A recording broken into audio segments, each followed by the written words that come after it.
একজন মা, তার বয়স 85 বিছানায় শোয়া আছেন, অনেক দিন ধরে অসুস্থ। আজকে অবস্থা খুব খারাপ।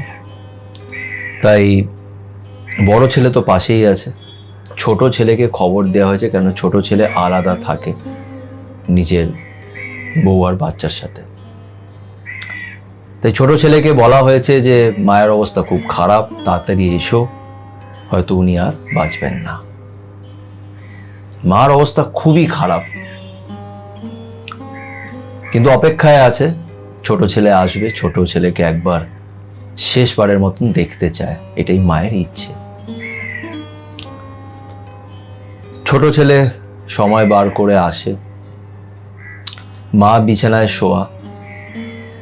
ছোট ছেলে যখন মায়ের সামনে যায় তখন মা ইশারা করে বলে যে খেয়েছিস? মা জিজ্ঞেস করছে ছেলেটাকে যে খেয়েছিস? প্রত্যেকটা মা এই প্রশ্নটা করে আমাদের, আর আমরা খুব ইরিটেটও হয়ে যাই, রেগে যাই।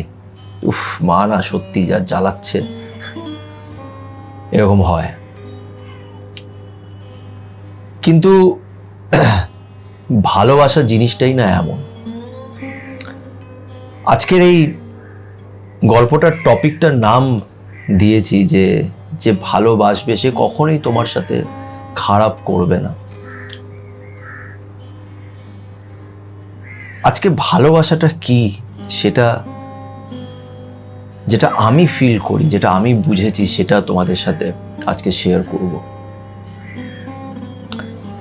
একটা জিনিস কি জানো তো, একটা মা আর ছেলের ভালোবাসা, একটা বউ আর ছেলের ভালোবাসা, একটা বন্ধুর ভালোবাসা, এগুলো কিন্তু সব ভালোবাসা। আর আমরা এটাকে আলাদা আলাদা ভাবে ক্যাটেগরাইজ করি যে হ্যাঁ, আমার মায়ের প্রতি ভালোবাসা আলাদা, আমার বন্ধুর প্রতি ভালোবাসা আলাদা, আমার গার্লফ্রেন্ডের প্রতি ভালোবাসা আলাদা। হ্যাঁ, আমাদের ব্যবহার তাদের সাথে আলাদা আলাদা হতে পারে, মায়ের সাথে আলাদা রকম ব্যবহার, বন্ধুর সাথে আলাদা, কিন্তু ভালোবাসাটা যেটা হয় সেটা কিন্তু মন থেকে হয়। আর মন এইগুলো বোঝে না। মন এটা বোঝে না যে এটা মা, এটা ভাই, এটা বন্ধু, এটা গার্লফ্রেন্ড।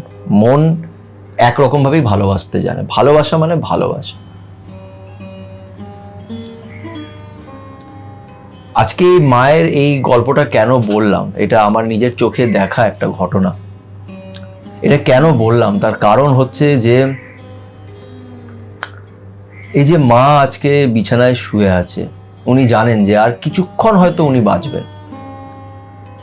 তারপরেও কিন্তু উনি নিজের ছেলেকে বলছেন যে খেয়েছিস?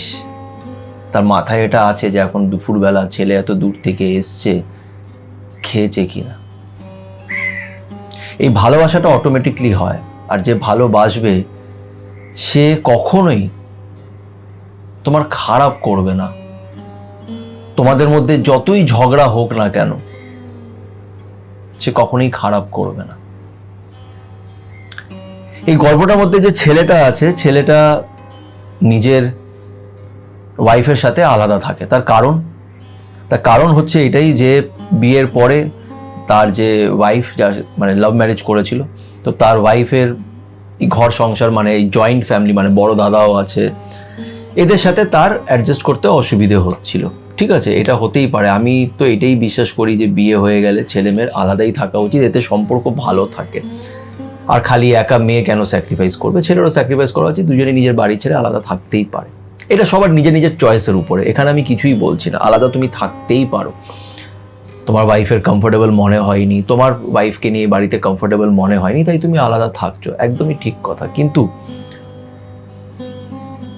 ভালোবাসা থাকলে সেই মানুষটা কখনোই অবহেলা করবে না।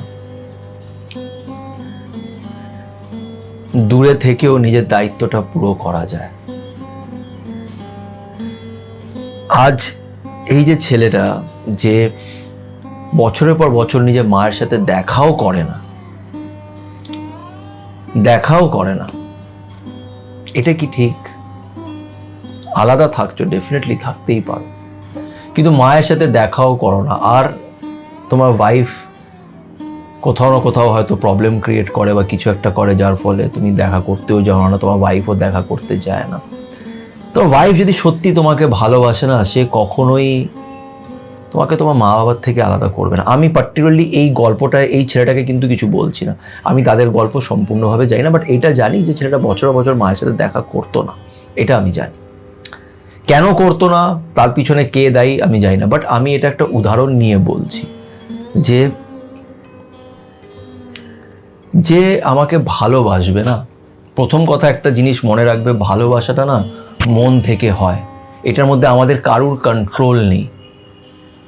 আর ভালোবাসায় ঝগড়া হবেই, অনেক ঝগড়া হবে, ঝগড়াঝাটি হবে, একে অপরকে আমরা অনেক সময় ইনসাল্টও করতে পারি, অনেক কিছুই হয়, কিন্তু শেষমেশ আমরা এক হয়ে যাই। আজকে ভেবে নাও তুমি একটা ঘটনা নিয়ে বা একটা কোনো কারণে তোমার গার্লফ্রেন্ডের সাথে তোমার ঝগড়া হয়েছে, তুমি তাকে খুব ভালোবাসো, আজকে ঝগড়া হয়েছে, তো যেই টপিক নিয়েই ঝগড়া হয়ে থাকুক না কেন, তুমি একদিন মনে রাখবে, দুদিন মনে রাখবে, 3 দিনের পরে কিন্তু তোমার রাগটা চলে যাবে, তোমার রাগও চলে যাবে, তোমার ইগোও চলে যাবে, আর তুমি আবার তার সাথে গিয়ে এক হয়ে যাবে। এটাই ভালোবাসা। ভালোবাসায় আমরা কখনোই রাগ পেলে রাখি না। ঠিক তেমনই একটা মা ছেলে আলাদা হয়েছে, ছেলে দূরে চলে গেছে, ঠিক আছে, অনেক কারণেই হতে পারে, হয়তো মারও কিছু এরকম ব্যবহার ছিল যেটা হয়তো বউয়ের অসুবিধা হয়েছে, হতেই পারে, কিন্তু শেষমেশ সে মা, সে আমাকে ভালোবাসে, সে সত্যি আমাকে ভালোবাসে। মা আমাকে যতটা ভালোবাসবে, আমি এটা বলবো না যে ওই ভালোবাসা আর কেউ দিতে পারে না, দিতে পারে, কিন্তু মায়ের ভালোবাসা মায়েরই ভালোবাসা, তাই না? ভালোবাসা তোমাকে কখনোই কারোর থেকে না আলাদা করে দেবে না, তুমি তোমার দায়িত্ব থেকে কখনোই পালাবে না, এটা ভালোবাসা না। যদি তুমি কাউকে এমন একজনকে ভালোবাসো যে তোমাকে বলে যে এটা করো, ওটা করো, এটা করো না, তোমাকে তোমার দায়িত্বটাকে পূরণ করতে দিচ্ছে না, সেটা ভালোবাসা নয়, সেটা ভালোবাসা নয়। ভালোবাসায় এক্সপেকটেশনস থাকে, আমরা মানুষ, আমরা এক্সপেক্ট করি, কিন্তু সব এক্সপেকটেশন পুরো হবে এই ইচ্ছেটা রেখো না।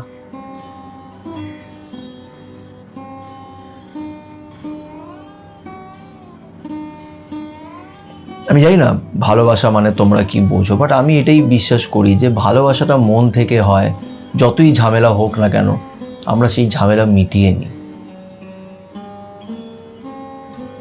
আজকে মায়ের উদাহরণটা এই জন্যই দিলাম, কেন মায়ের ভালোবাসাটাও ভালোবাসার, যেটা বললাম যে মন ক্যাটেগরাইজ করে না, আমরা ক্যাটেগরাইজ করি।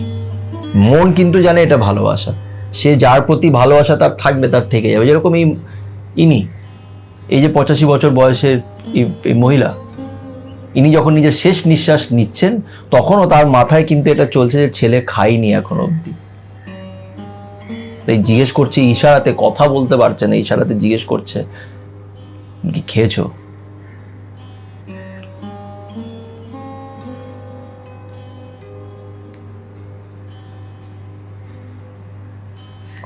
ভালোবাসো, নিশ্চয়ই ভালোবাসো, ভালোবাসায় ঝগড়াঝাটি সব কিছুই হবে, কিন্তু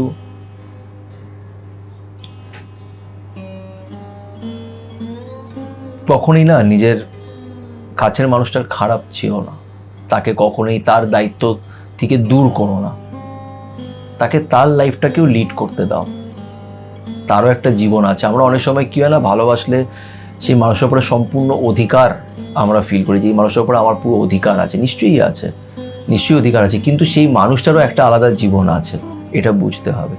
সেই মানুষটারও একটা আলাদা দায়িত্ব আছে, সেটাও তাকে পূরণ করতে হবে, সেখানে বাধা দিও না। তুমি যদি সত্যি কাউকে ভালোবাসো, তাহলে সেই মানুষকে কখনোই তুমি বাধা দেবে না।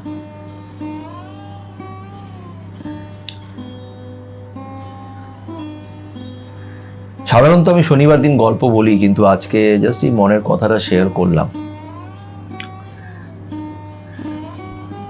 নেই না তোমাদের ভিডিওটি কেমন লেগে থাকবে, যদি ভালো লেগে থাকে তো প্লিজ লাইক করো, আমার চ্যানেল সাথে সুমন্তকে অবশ্যই সাবস্ক্রাইব করো। সবাই ভালো থেকো।